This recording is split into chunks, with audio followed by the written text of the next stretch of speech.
broken down and tired of living life on a merry-go-round, and you can't find the fighter, but I see it in you, so we could walk it out and move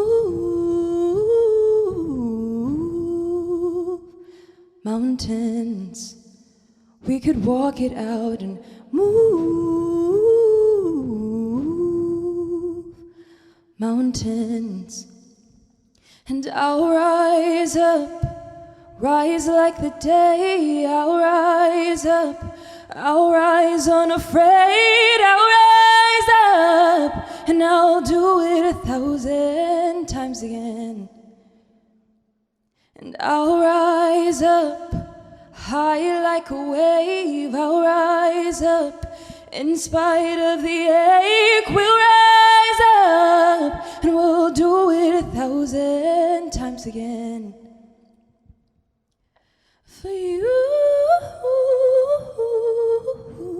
for you, for you, for you. When the silence isn't quiet, and it feels like it's getting hard to breathe, and I know you feel like dying, but I promise we'll take the world to its knees and move mountains, bring it to its feet and move mountains. And I'll rise up, rise like the day. I'll rise up, I'll rise unafraid. We'll rise up, and I'll do it 1,000 times again. And I'll rise up, high like a wave. I'll rise up, in spite of the ache. We'll rise up, and we'll do it 1,000 times again. All we need is hope, and for that we have each other, and for that we have each other. Greetings, everyone, and welcome to another discussion here with Roberts Wesleyan College. I will be hosting today's discussion. It is a very special discussion that we will be having about the legacy of Dr. Martin Luther King Jr. as we honor his birthday and celebrate his memory, his life, and legacy. And I have with me some special gentlemen who are going to have this conversation, will be a part of this dialogue. And let them introduce themselves. I'll begin with the left of me. Can you say your name, your year, and where you're from? My name is Ben Lucanu. I am currently a junior engineer major, and I'm from Buffalo, New York. I'm Isaiah Lewis. I am currently in my first year of a master's program, getting a degree in strategic leadership, and I'm from Rochester. I'm Eric Lewis. I am a junior physical education major, and I am from Rochester. My name is Ben Espinoza. I currently serve as an associate vice president in the Office of Academic Affairs. I'm from Detroit, Michigan. Herb Alexander. I'm currently the chief diversity officer and associate dean of students at Roberts Wesleyan College, and I'm also from Detroit, Michigan. Welcome. Glad that we could be gathered in this way to have this conversation. Very important conversation. When you look at Dr. Martin Luther King Jr., very well-known figure, celebrated by most, but when you think of his legacy, what would you say is his legacy to the world, and what is his legacy specifically to you as an individual when you think about that? And just feel free to jump in when you are ready. Yeah, I'll jump right in. I think for me, when I think about MLK, I think his legacy to the world, to be honest, it hasn't been a singular thing. I think it has changed over time. I think right now people look at MLK and see him as a symbol of multiple things, but one is peace, One is hope, inspiration, change. And people look to him as that. And I think one of the main things, though, that I say that people see is the idea of peace, and almost in a way to the point where it's passive, in a sense. And so that's where I kind of differ with my viewpoint of his legacy versus the world's viewpoint. And so I think even though MLK was nonviolent, which is a little bit different than being an extreme pacifist, I think he really was a disruptor. You know, to me, he was somebody who came and shook things up and made change and went against the grain. And it wasn't pretty. You know, if you look at some of those videos and look at some of just the history and the pictures and the things they went through, he was somebody who had to endure a lot. And so it wasn't always as clean and perfect, I think, as the world would have made people think. But that's how I view him, you know, as somebody who really disrupted and made change. And I don't know how you all feel about that. Yeah, I can piggyback on that because I was even talking about this earlier with Ben and Eric, and just the idea of how much he really stood on what he was out there preaching and saying. This dude was arrested for trying to spark change, and he didn't do anything to harm anybody and was arrested. And I can't think of anything that might be worse in this world, you know, maybe aside from death, than being imprisoned. And this is guy that when he was even released, he didn't shy away from you know, doing the same things that got him landed in prison in the first place. And so for me, that's somebody that's just, he embodies what it is to practice what you preach and to, you know, stand on it and not let anything defamate your character. And so he was just somebody that when I think of Dr. King, it's like, man, that was a tough guy. Like, that was a tough dude, in my opinion. Like Herb was saying, like, he gets a lot of times associated with peace, but it's like, man, this dude was hardcore of like, I don't care what you do. I know what is right, and I'm going to fight until I can't fight anymore for that. Yeah, that's good. That's good. Yeah. So for me, as I was just thinking, and I was talking to Zay about this earlier, and Ben, it's a symbol of hope, and it gives a voice to the people who aren't, quote unquote, supposed to be speaking in that power. When you look at the time, a minority wasn't supposed to have the power over people like he had. In the eyes of how the world was going in that day, and to be able to impact people how he did, and to reach so many different people, it gives hope to people now who feel like they don't have that voice and don't have that platform to stand up to still, like, I believe in this and I'm going to stand firm in that. So that's what it's like for me looking at MLK. That's good. To go off that, basically, like, from what I've heard you guys just say, I hear like a fearless leader. Like he was really just a leader that he faced a lot of adversity, a lot of trials, a lot of tribulations, and through all that, you know, he still went out there and did what he had to do, said what he had to do, and like just went out there and did what he had to do, basically. And I see that, and I think it's just a leader and someone who really just went out there and, you know, made his point very clear. And at the end of the day, no matter what he went through, he went and he did what he had to do. And yeah. When I think of MLK, Reverend Dr. MLK, I think of somebody who wasn't ashamed of the gospel. So, you know, I've read before that he used to say, you know, people tend to think of me as a civil rights activist, but at my core, I'm a Baptist preacher. So for me, he's somebody who doesn't shy away from his convictions that are rooted in his Christian faith. And I think that gets lost in a lot of the conversation, right? I think his legacy is one, like y'all have said, is of peace, of social justice, of fighting for what's right, but ultimately this Christian faith that drove him. So to me, he's one of the greatest, you know, pastors of the last century. Think about, and I think that needs to be highlighted whenever we talk about him and his legacy. Yeah. That's great. Some great descriptors: a disruptor, a fearless leader. But Ben, you bring it back to an important aspect. You know, here at Roberts, we're a Christian college, and you talked about the importance of him, of being a pastor, a reverend, a Baptist preacher, and typically that is often, I think, in these days, not put at the forefront of his identity. Why do you think people see his identity? You know, they look at him as a peacemaker, a civil rights leader, but his faith maybe gets separated from his identity, especially being a pastor. because maybe we don't think of a pastor as being those kind of the descriptors, but why do you all think that happens? Why do they separate the pastor from the other things? I can start with this. I believe that he reached more than just people who had the same beliefs as him. So whether that be an atheist, whether that be somebody who believes in something else, that's not always going to be the case that they believe in the exact same things. So they may not always be able to relate to the things that he stood for. And in that, you kind of drowned out and lose sight of what his main focus was.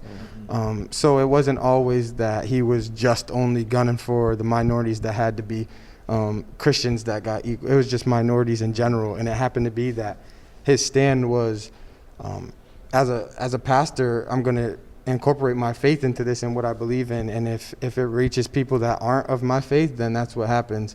But he stood firm in his faith, and not everybody, I think, understood exactly what his faith was, so they can lose that sight of it. That's good. Yeah, I like that point a lot. And I think this is what I got at a little bit earlier with over time and kind of have shifted. Because I think back in those times, in those 40s to 60s, like late 60s times, the people who really led the idea of social justice right now were also in the church.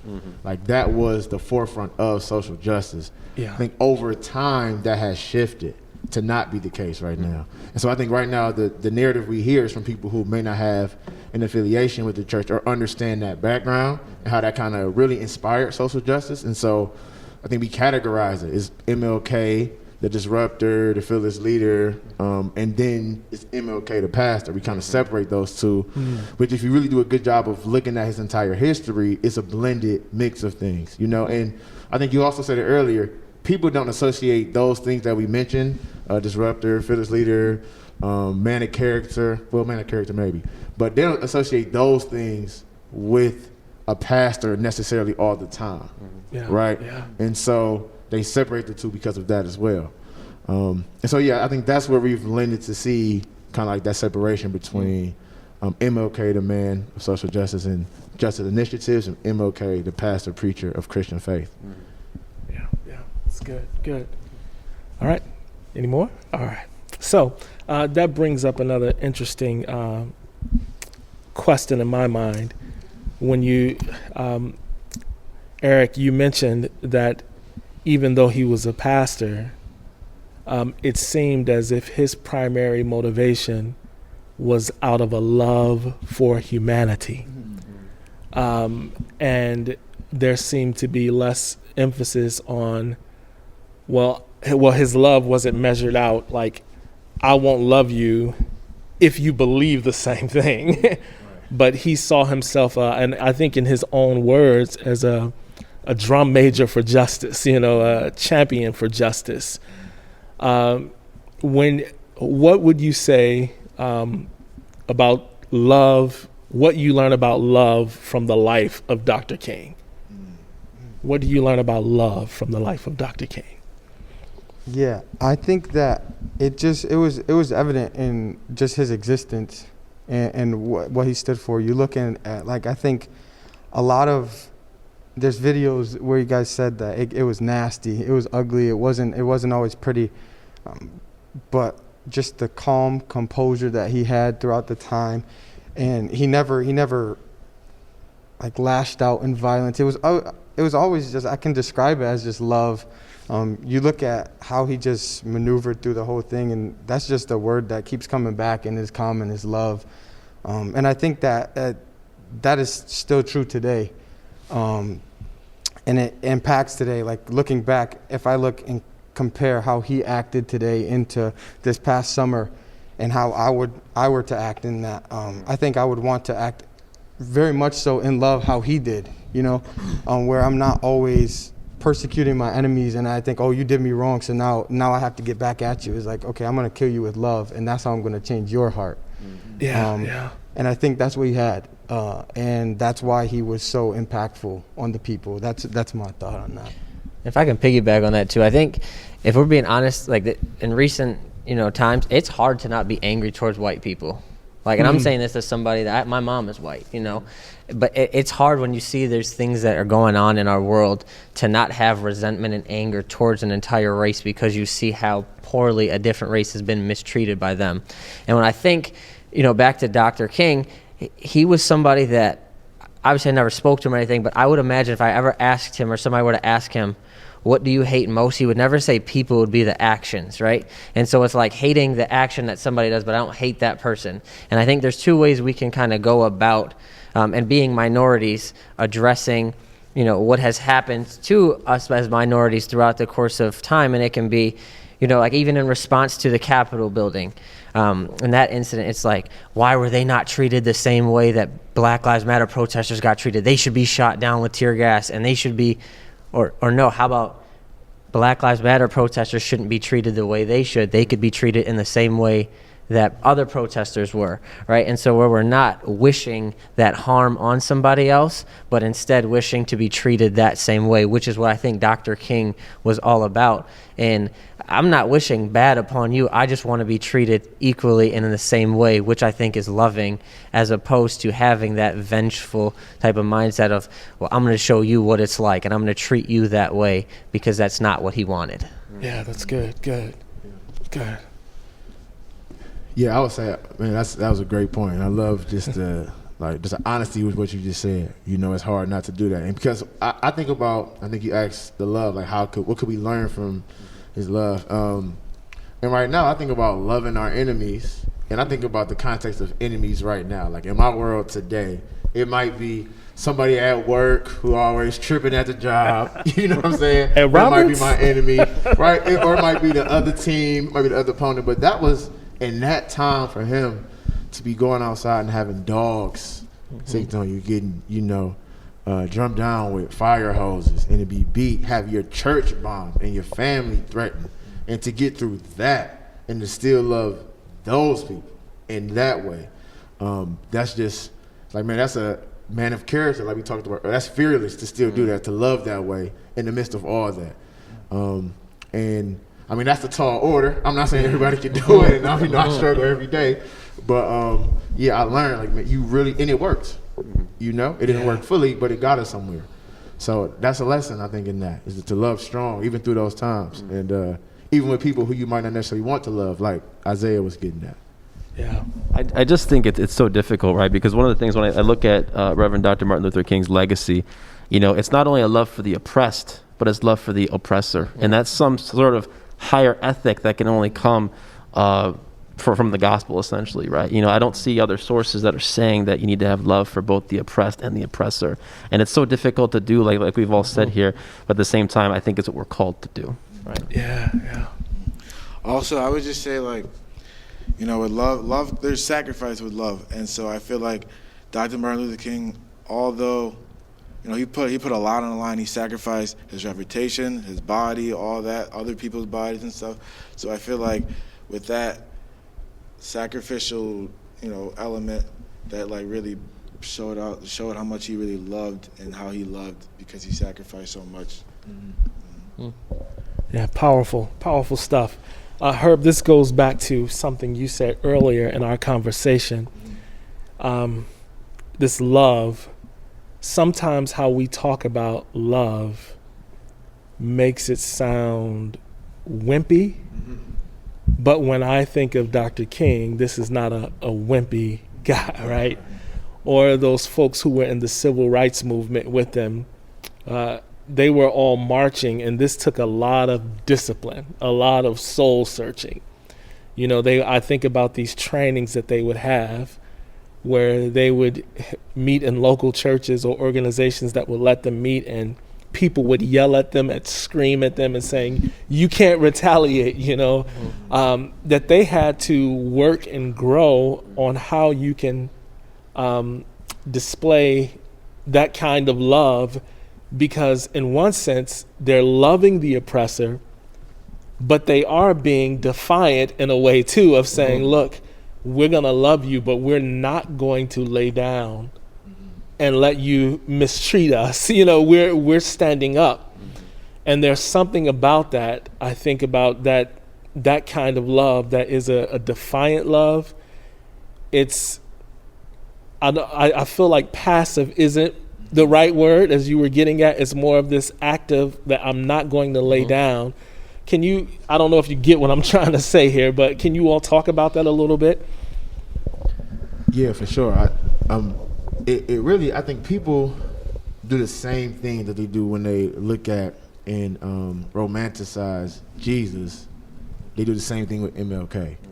And they almost make it to where it's passive and meek and almost weak in a way. Where the truth is, if you think about the things that both of those men have done, it is really the utmost level of courage and heart and fearlessness.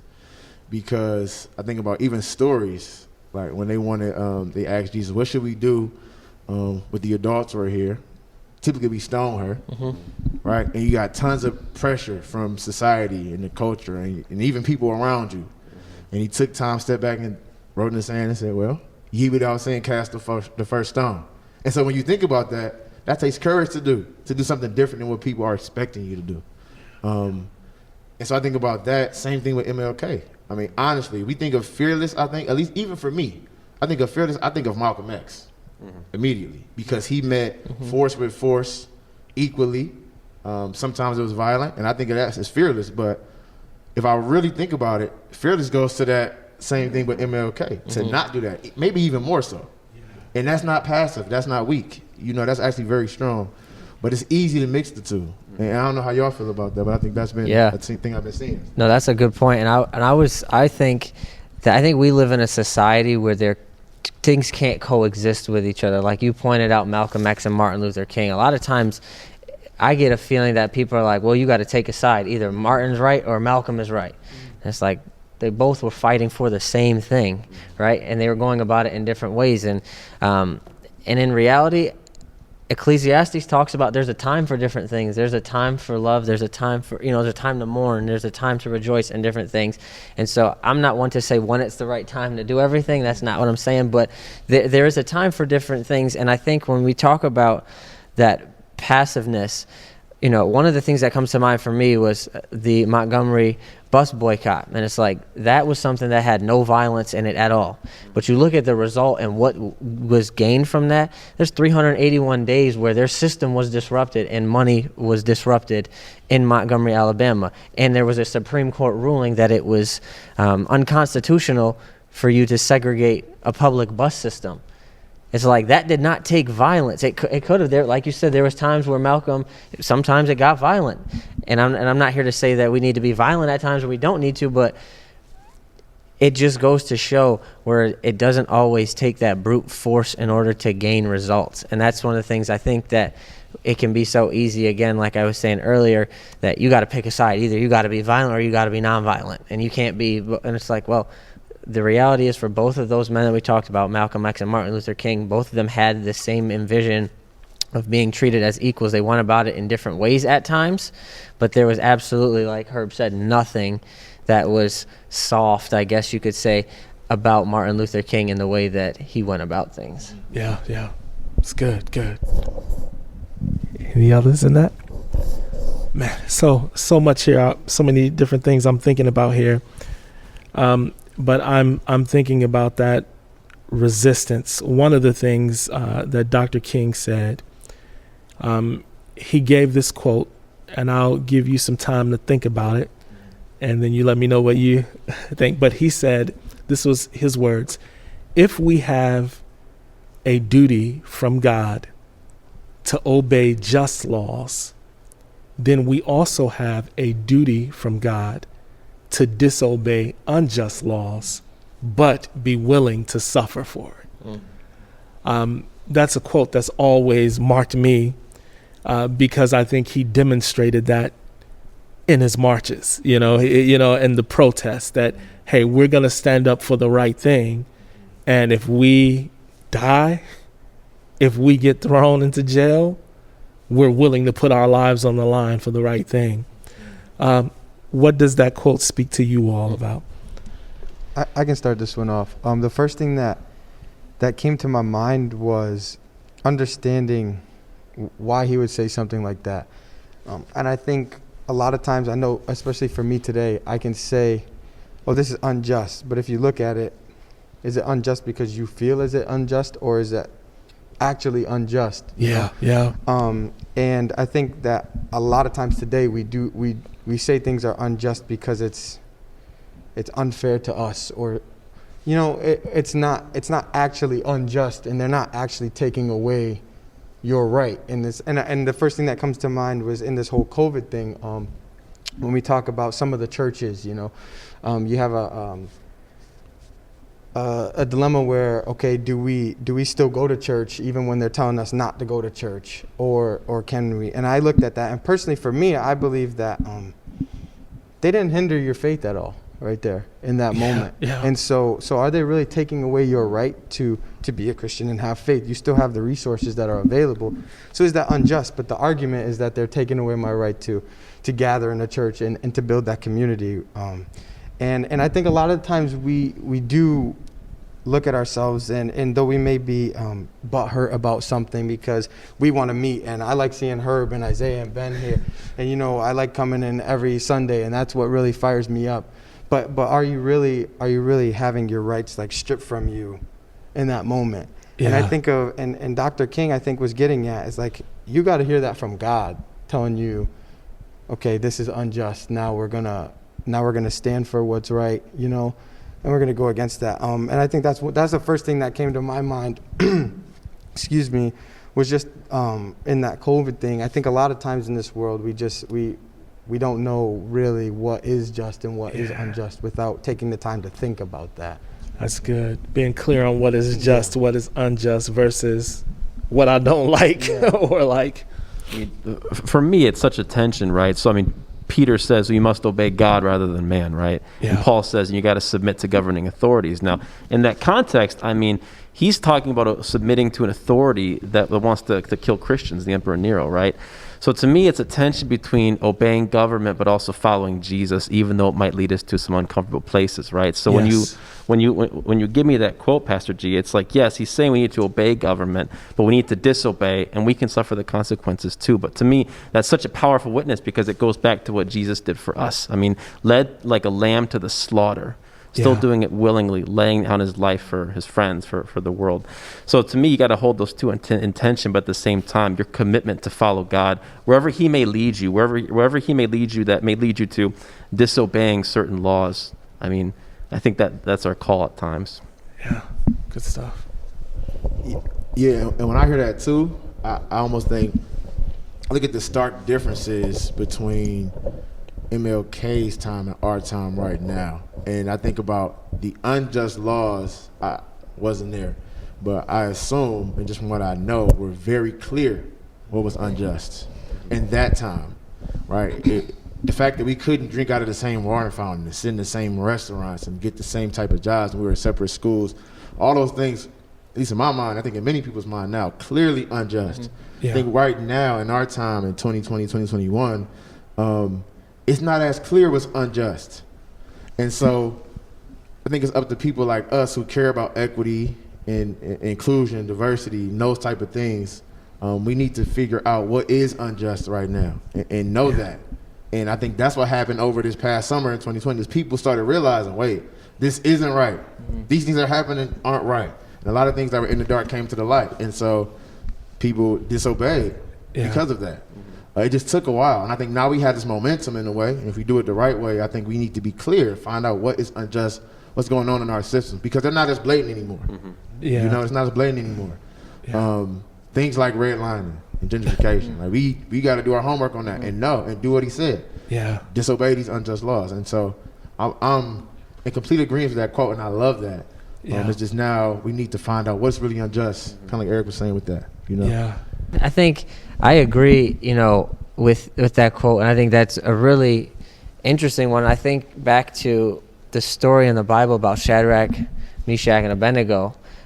They, where they were told to eat a certain thing, I'm not eating that, and it wasn't. And again, I think that this is something that they weren't violent about it. They weren't. It was just a simple no. I'm not doing it. And what happened? They were cast into a furnace. But I think Jesus was right there with them. God was right there with them. And so I think, like Herb was saying, we've got to determine, and like Eric was pointing to, what things are actually unjust.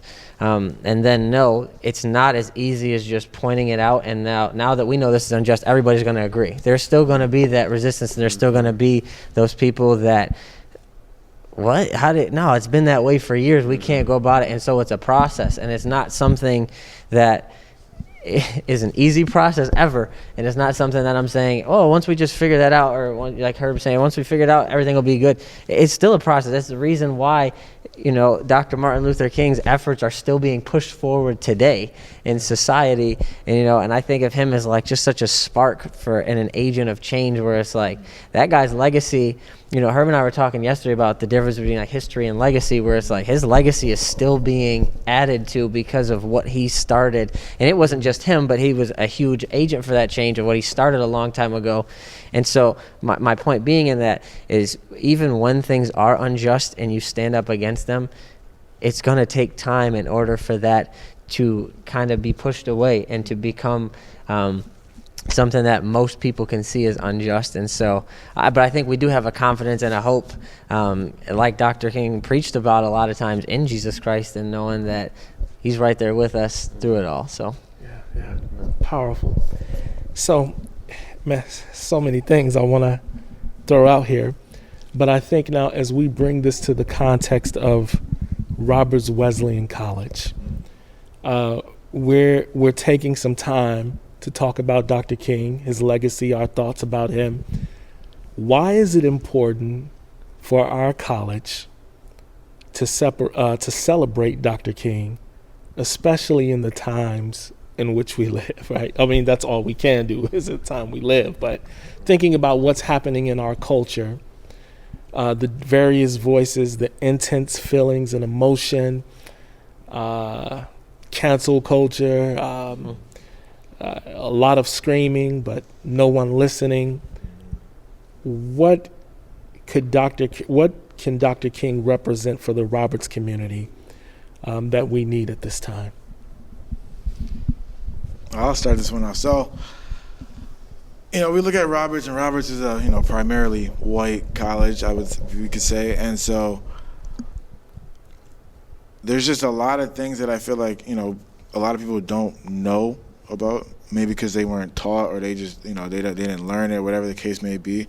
But if we celebrating Dr. Martin Luther King and just talking about it, it just lets people be more aware of what's going on in the situations, and there's a lot of things people just don't know. So if we are sitting here informing people and letting people know what is going on, why it's going on, it just gives everyone a better understanding and know how to cope with certain things in different situations that happen, not only at school or when you step out of school, when you go to downtown Rochester, when you go out to eat or something like that. And I just feel like, the more we talk about it, the more we learn about it, the more everyone just understands it. Like, also myself, like, I don't know everything. We don't know everything. So I learned a lot today just sitting here listening to what everyone had to say. And I feel like just the more we talk about it, the more everyone will just gather and know more information about the things that are going on. I think it's important to remember and celebrate the legacy of Reverend Dr. Martin Luther King, mainly because he's somebody we can look to as somebody who isn't content to allow his Christian faith to be private. His Christian faith informed every single thing that he did, So for us as people who are living and working at Roberts Wesleyan College, who are studying there, who see a benefit to our mission of education for character, to me, it's recognizing that there are social justice dimensions to the gospel of Christ, and not allowing there to be some kind of bifurcation between what we believe and what we do. They need to go together. So to me, Dr. King he represents what we believe as Christians and what we ought to be doing as Christians as well. And I think that's a point that is so lost on the church today, and it's something that I think we as a community need to continue being about, that it's our head, our heart, and our hands as well. Yeah. Drop the mic on that one. Boom. That was good. Oh man, great discussion. Thank each and every one. I thank each and every one of you for being a part of this. I definitely think that this is an important topic for our college. I think about the legacy of B.T. Roberts. It's not his birthday, but I think he sets the foundation, or he sets the bar for our school. And here, our BT and Ellen were both abolitionists. You know, they believed in women and men in leadership. And I think as we look at their vision, as I've learned so much about BT, that he even helped those who were running away from slavery. He even helped them.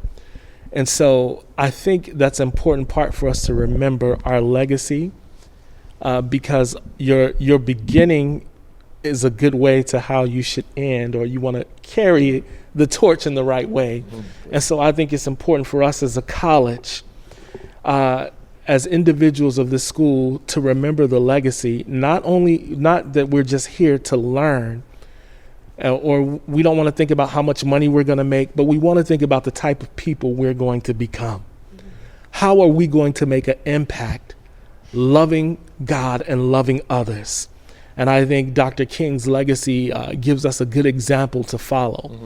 And maybe in the days to come, we can do a lot more listening to one another, coming together, asking hard questions, learning, getting to a point of understanding, so that we can grow.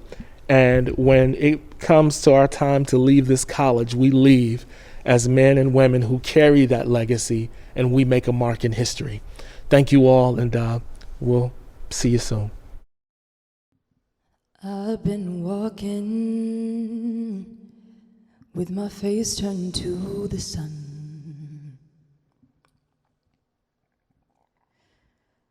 weight on my shoulders, a bullet in my gun.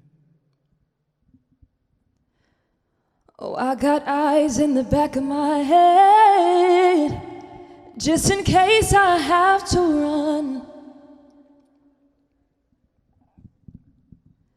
I do what I can when I can, while I can, for my people. While the clouds roll back and the stars fill the night, that's when I'm gonna stand up, take my people with me. Together we are going to a brand new home, far across the river. Can you hear freedom calling, calling me to answer? Gonna keep on keeping on, I can feel it in my bones. Early in the morning, before the sun begins to shine, we've been moving toward that separating line. I'm wading through muddy waters. You know I got a made up mind, and I don't mind if I lose any blood on the way to salvation. And I'll fight with the strength that I got until I die. So I'm gonna stand up, take my people with me. Together we are going to a brand new home, far across the river. Can you hear freedom calling, calling me to answer? Gonna keep on keeping on, I can feel it in my bones.